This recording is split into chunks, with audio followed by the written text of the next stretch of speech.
Happy Monday, everyone. Hope you're really good. Hope everyone is doing really, really well.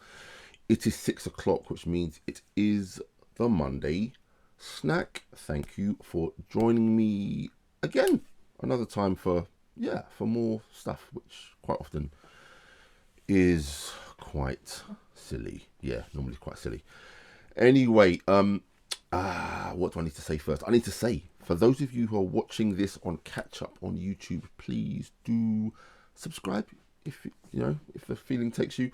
Also, please like and please comment so that the YouTube algorithm is really nice to me. It'd be really, really cool if you could do that. Yeah, and today my guest is an extremely multi-talented and accomplished human being. It is the amazing, absolutely incredible Neil Angilley. So we're going to get right to it. I think you're going to enjoy this. Okay, people, today, oh man, I've got a really awesome musician with me. This guy is unbelievable. He's done so much stuff. It is the incredible jazz artist, pianist, composer, arranger. It is Neil Angilley. Neil, how you doing? What's going on? Yeah, good. Great to see you, Andrew. It's been a while, hasn't it? Especially we were meant to be playing at Ronnie's and then bang. Exactly. We were meant to play. It was meant to be summer, wasn't it? It was meant to be June, right? Last June. Yeah. Oh, yeah. Man. All our gigs together just.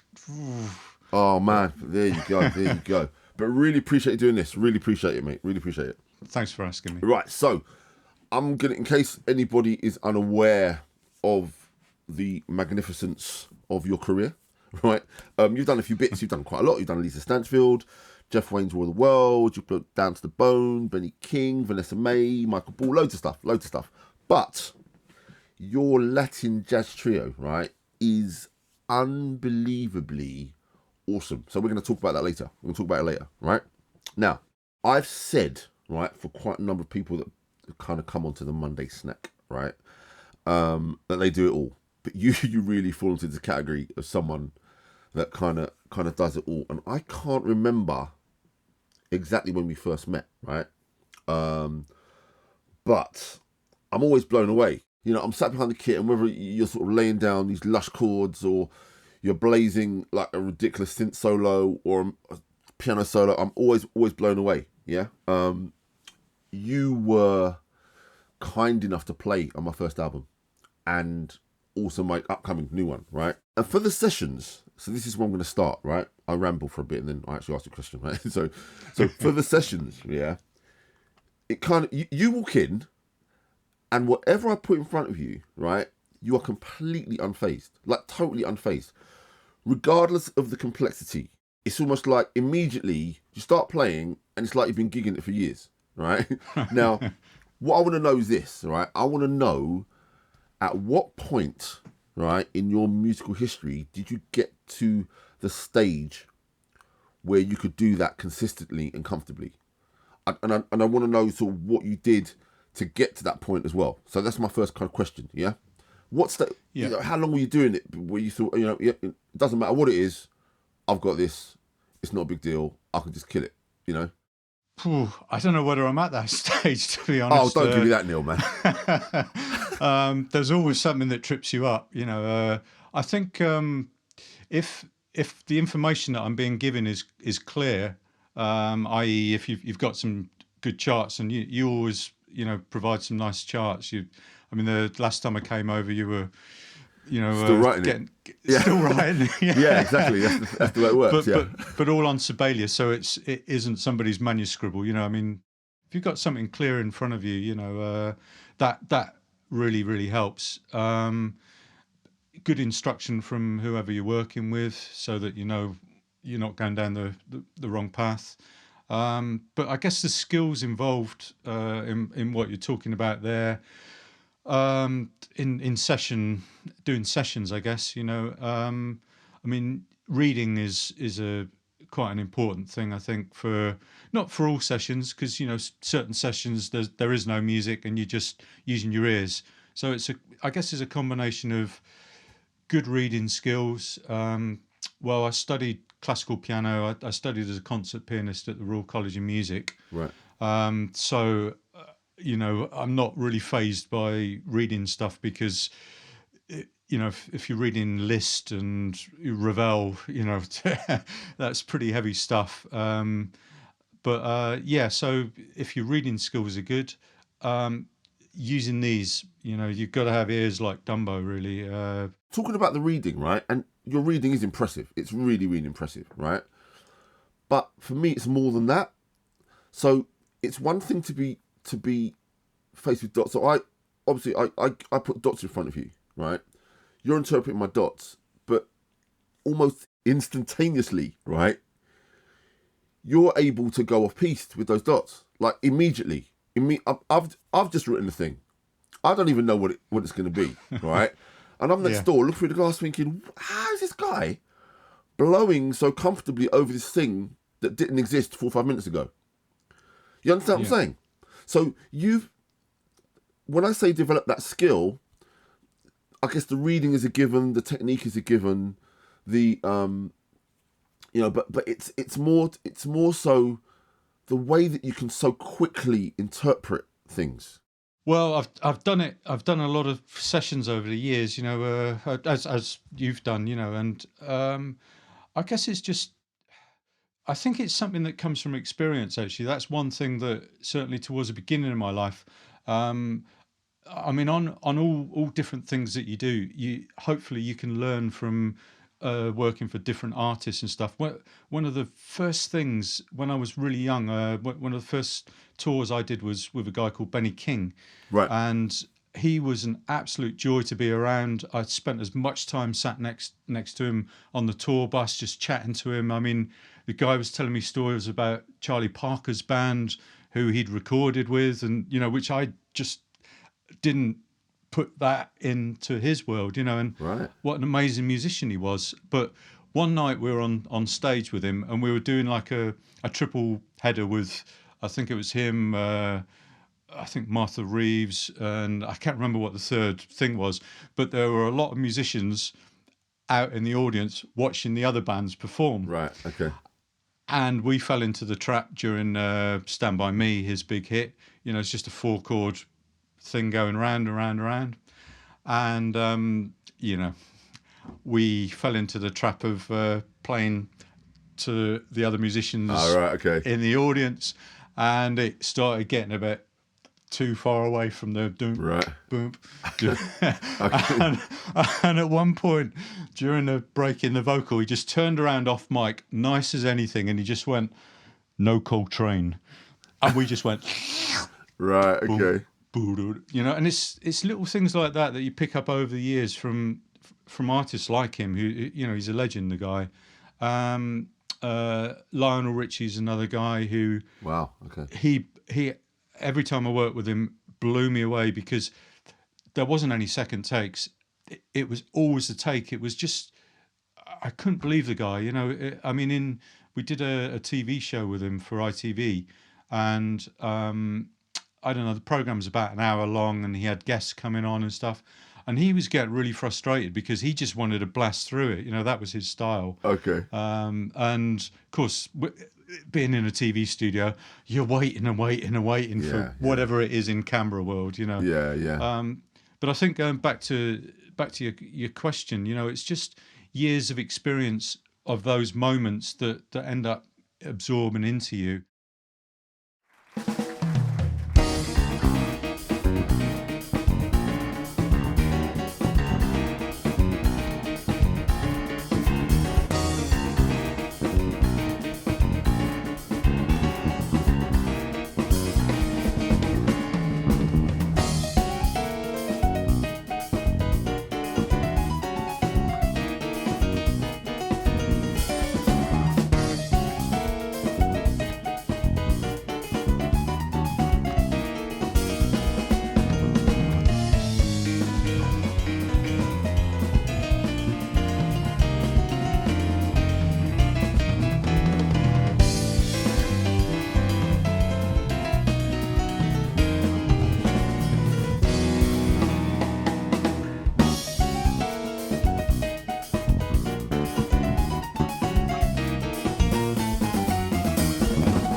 you know what? That guy can play, you know. That guy can play. As you can see, his trio is absolutely amazing. Absolutely amazing.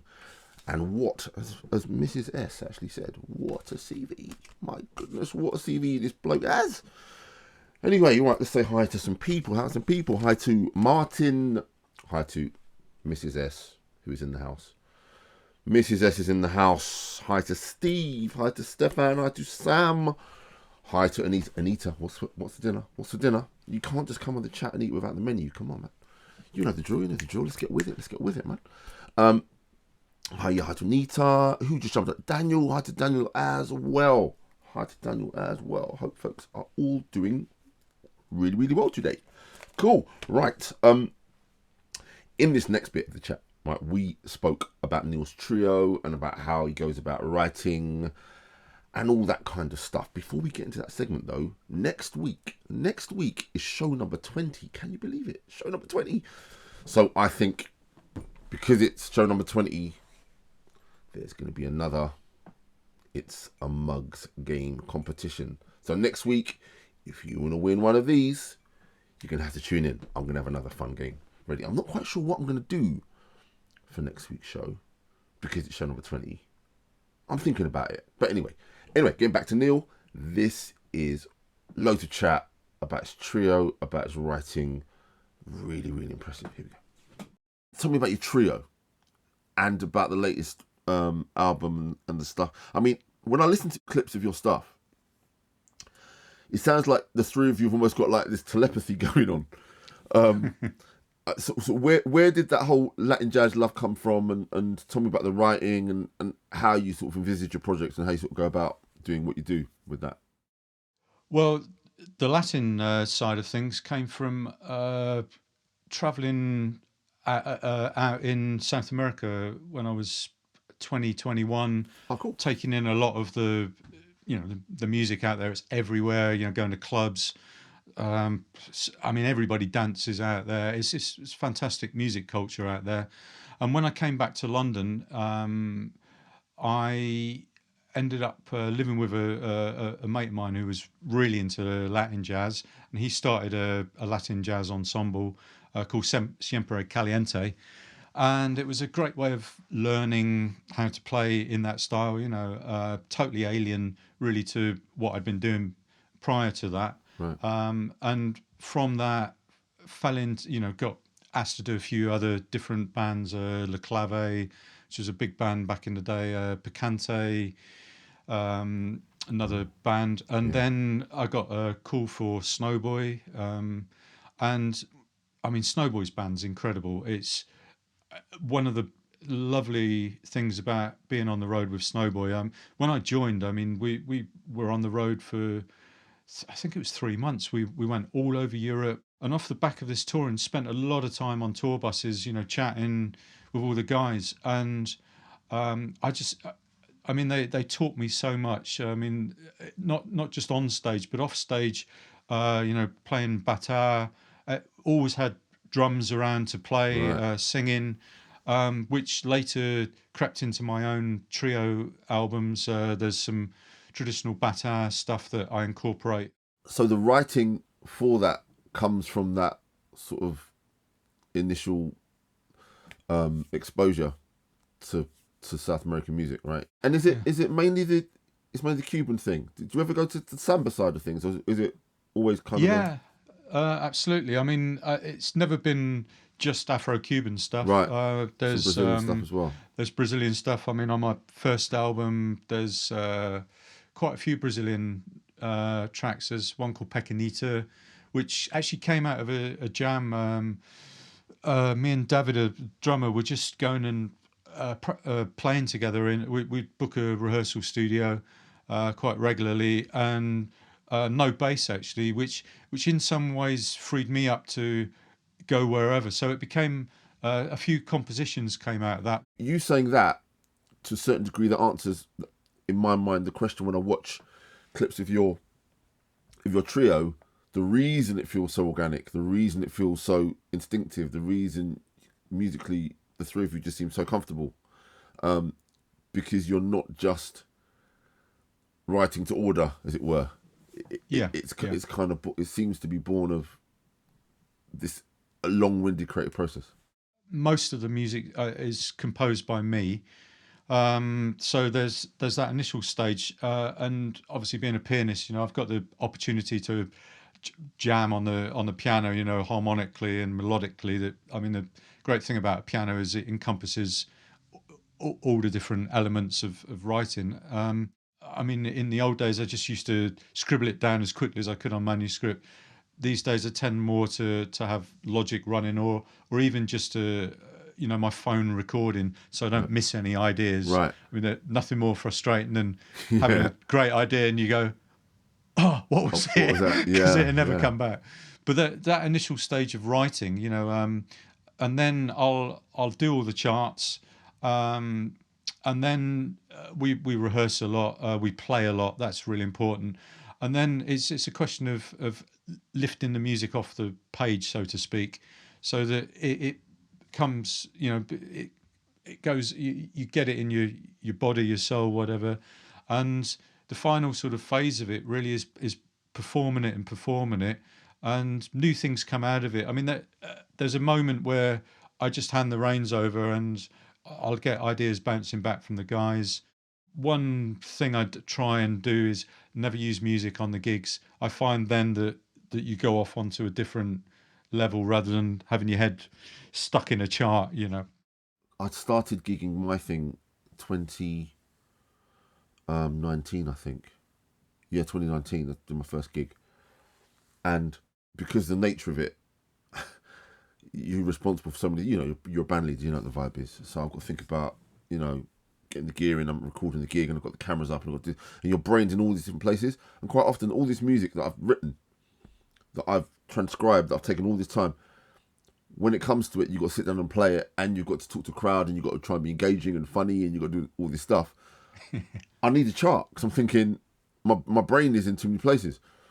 And I was just getting to the stage before lockdown where the gig was starting to settle, and it was feeling more, just before we were going to do those shows, the Ronnie's things, just a few months before that, I'd done a burst of maybe 4 or 5 gigs, and it was starting to really become what you described. And I thought, these solo sections were always different, and it always felt different, and it always went off on a tangent. And I'm really looking forward to the point where it becomes this thing where I can just think about the drums when I'm doing my gig, rather than thinking about the organisation of this whole thing. Hopefully, hopefully it won't be too long. I don't know, be the bringer of doom, but I don't think that ever happens, because what I find on my own gigs is I'm playing away, and this is ticking away up here, going, right, what's next? What am I going to say? Because for me, my biggest fear of any gig as a band leader is talking to the audience. It's not something I'm particularly comfortable with. I'm not sure whether anybody's ever really comfortable with that, but certainly some people come across as being extremely comfortable and natural on mic. And so my bad news to you is that probably when you're doing your own gig, you've always got to have a couple heads going on that.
isn't that happening?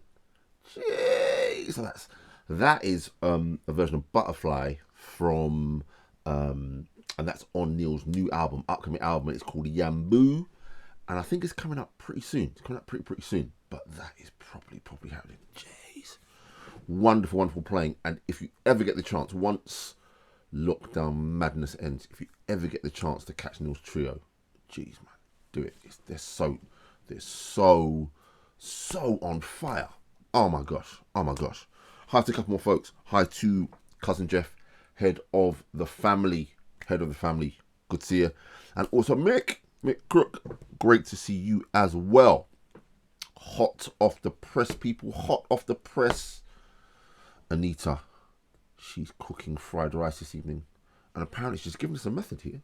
So she pre-cooks the rice, just fry some onions, some garlic, some peppers, some courgettes, and whatever, and then she throws them in the rice. So throws in the rice plus soy sauce, and man, dinner sounds great tonight, Anita. Dinner sounds great every week, but man, it's gonna be cool. Anyway, right, what we doing? So yeah, new album Yambu. Make sure you check that out from Neil once that's available. I think it's quite imminent, from what he was saying when we were speaking. For those of you that just joined, next week, show number 20 next week, so It's a Mugs game returns. You'll be able to win one of these. You'll be able to win one of these exclusive Monday snack mugs. If you tune in next week, it's going to be really, really cool. Wow, Mo pleasure. Great to see you as well. Wonderful. We have a Don on the chat this week. Wonderful. Right. Apparently the smallest small is also in the house. Hi, the smallest small. Cool. Right. It's time for the Impossible Choice quiz this week. You know what? I need to get my Impossible Choice quiz chops together because Neil was ice cool, man. He was ice cool. And because of his whole Latin jazz sort of influences, I made this one slightly more exotic than usual.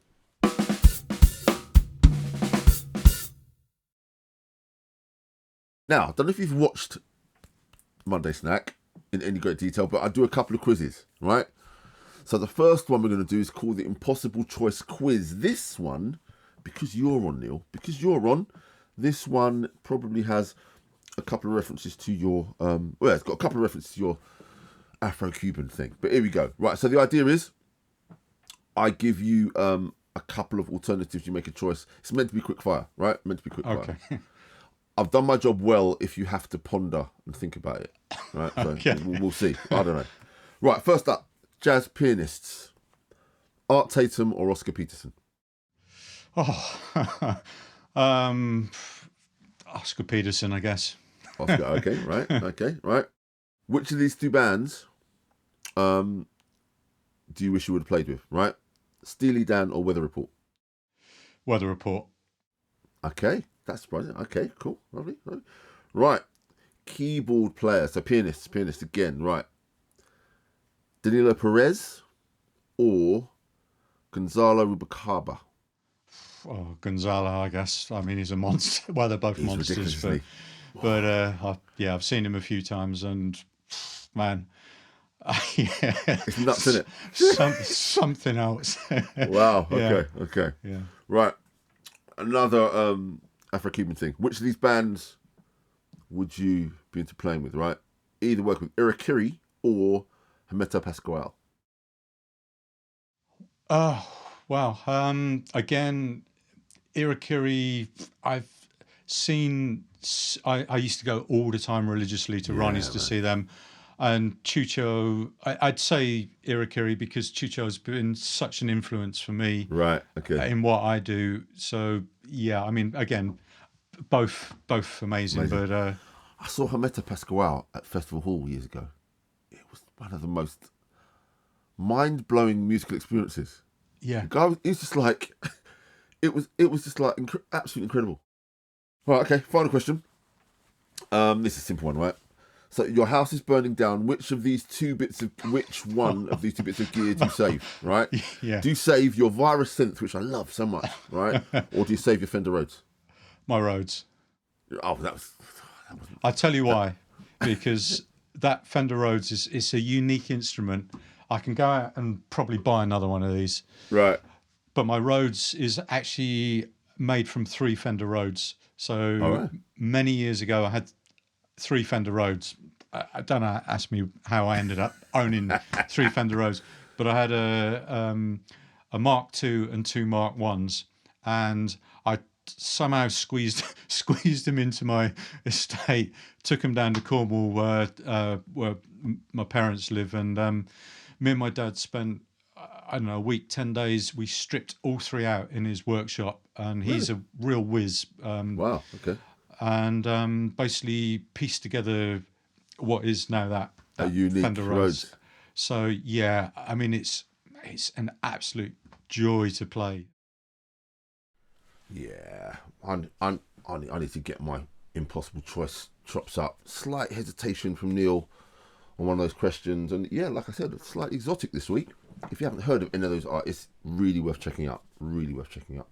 There's some great music there. Right. So what we're doing? We're moving on to the next bit of the chat. So in this bit, right, I just wanted to find out what Neil does to relax, but it actually doesn't seem that relaxing. You'll see what I'm talking about. I'm always intrigued by what musicians do to unwind. And your thing, right? It's a motorsport thing, right? Yeah. How'd that come about? I've how it came about is coming from a poor mining family, growing up down in Cornwall, and my dad was a miner. And I remember 2 things my dad said to me when I was young. He said, "Son, there's 2 things you'll never be able to do in life because we don't have the money. One's golf and the other one's motorsport." Really? Yeah.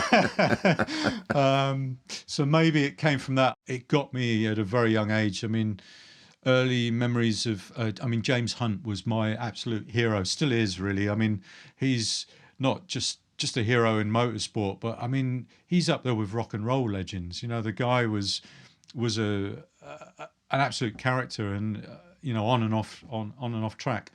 And I guess as a young kid, you look up to idols and people that you want to sort of grow up and be like. I used to go to a lot of demolition derbies and hot rod type of events down in Cornwall, and then got Formula One. Obviously, everybody's into Formula One, and I don't know. I got into racing myself probably 20 odd years ago. I sort of missed the boat with it because I was, music was always my thing, but Right. got into racing nationally in go-karts for quite a few years. So was that alongside the music?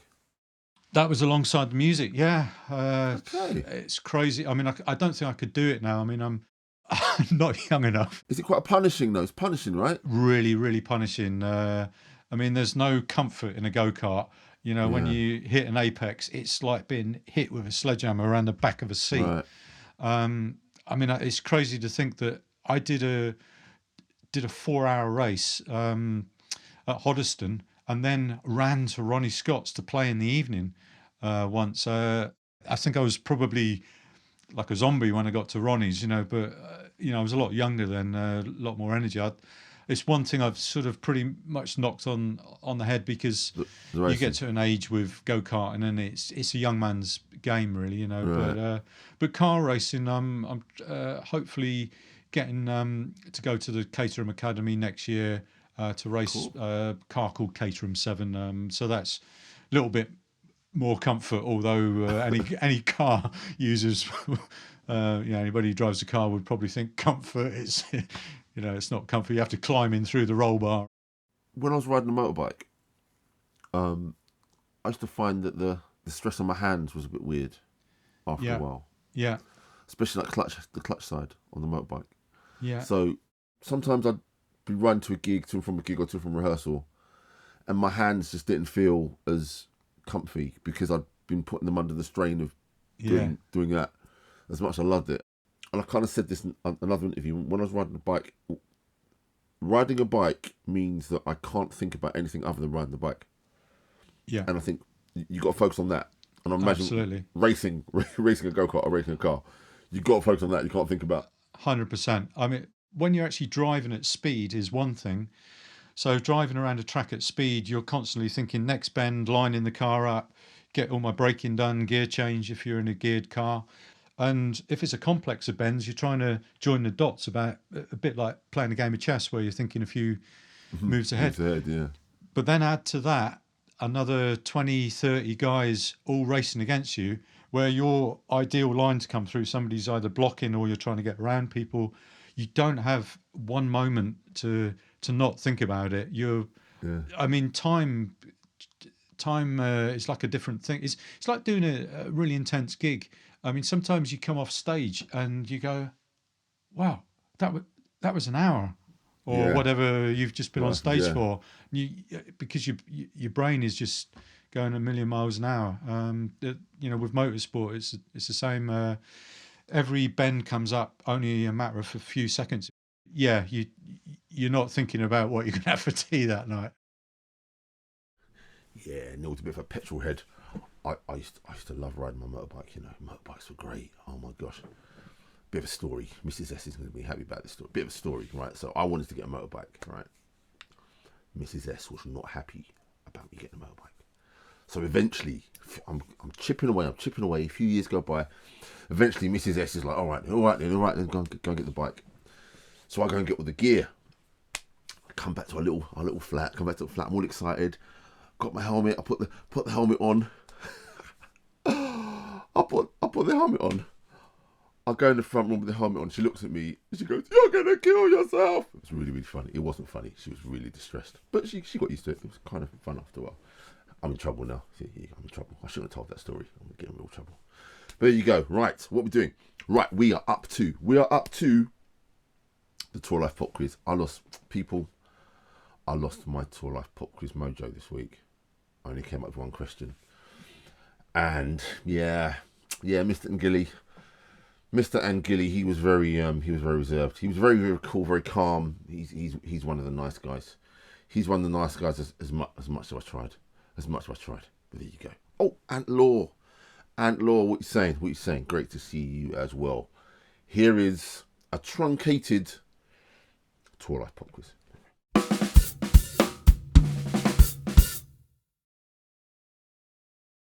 Okay, right. So this is normally what happens is, right, there's a part of the show called the Tour Life Pop Quiz. Now, what this entails is normally a bizarre, improbable scenario, and I ask my guests to sort of let me know what they'd do if faced with this improbable situation. It's normally very, very stupid. Now, this week, I lost my mojo a bit, you know, so there's normally 2 or 3. There's one this week, and I'm hoping, again, it's not meant to be simple. It's meant to make you ponder. So here's the scenario. You let me know what you do at the end, okay? Here we go. Right, so you've been MD, right, for very high maintenance artist, okay?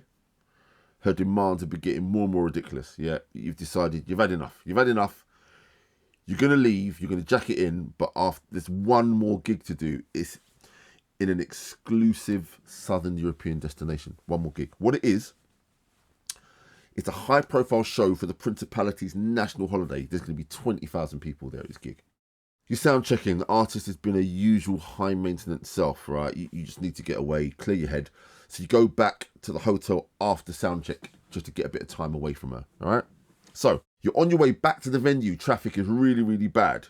You notice there's a row of advertising hoardings, but only one poster has been completely vandalised. It's a poster of Taylor Swift. It's got graffiti, there's eggs, there's all kind of madness on this poster. You go to the cab driver, what's that about? How come everything else? Goes, oh, explained, right? Taylor Swift did a gig in the Principality, right? And the Crown Prince became infatuated with her, and he abandoned his fiancée as a result. So basically, he went to America to try and woo Taylor Swift, and so now her name is mud. Brought disgrace on the country. You cannot mention the word Taylor Swift. Artists had come to the Principality, the cab driver tells you. They'd done a Taylor Swift tune and people have booed, they've left their bottles, it's been nuts. You're thinking, oh my goodness, there's a Taylor Swift medley in the set tonight. That's what you're thinking. You're thinking, oh my gosh. So, because your boss has been a real pain, do you warn her, right, that if she does this medley, it's going to go horribly wrong, right? Or because you're leaving it anyway, do you let her go down in flames? Which one? I think I'd have to do the professional thing and warn her. Oh man, he's too nice. No, I couldn't do that to somebody. I mean, there's. Oh, he's one of the nice guys. He's one of the nice guys. That was a very sedate Twilight Live pop quiz. No. See, the idea is normally people are supposed to completely abandon their principles. But no, you're one of the nice guys. Neil, we're done, mate. That was great. Really appreciate you doing this. Thanks. It was really good to chat. Pleasure. Found out loads of stuff, and hopefully, man, we're going to get to we can reconvene on those gigs that were meant to happen 12 months ago at some point. Yeah, soon. Yeah. Nice one, man. You take care. See you soon. Aye. You see, he's one of the nice guys, man. He's one of the nice guys. He didn't kind of get with that whole callous and unfeeling. He didn't get with the callous and unfeeling program. But there you go. Really, really great chatting. Neil, thank you for doing that. Awesome musician. He's been amazing playing on my staff. He's really incredibly cool. Remember, Yambu is the album. It's going to be out soon. Make sure you catch that. Right, so, folks, that's the end of the show. And next week is show number 20. If you don't know yet, next week is show number 20. We will be doing It's a Mugs game. One of these will be up for grabs. The most exclusive mug you could ever want will be available next week. So make sure you tune in. Cool. Right. So, as per usual, please visit my website. It is andrewsmall.net. Okay. My first album, What Happens Now, is available in all the usual places where you get your music. The next album is, it's going to be finished this week. I can't believe it. It's going to be finished this week. Off the mastering at the end of the week. I can't believe it. I'm so excited. I'm thinking, if you like the first one, you're really going to love the second one. Yeah, my social media handle, Andrew Small Drums. That is Facebook. That is Instagram. And it's also YouTube. And on YouTube, you can watch this episode in its entirety once more later on this evening once I upload it. Please be sure to subscribe. That'd be great. Like and comment. Like I said, so that the YouTube algorithm shows me some love. So that is the show. Have an amazing week, people. And I look forward to seeing you next time. Show number 20. See you then. Bye-bye.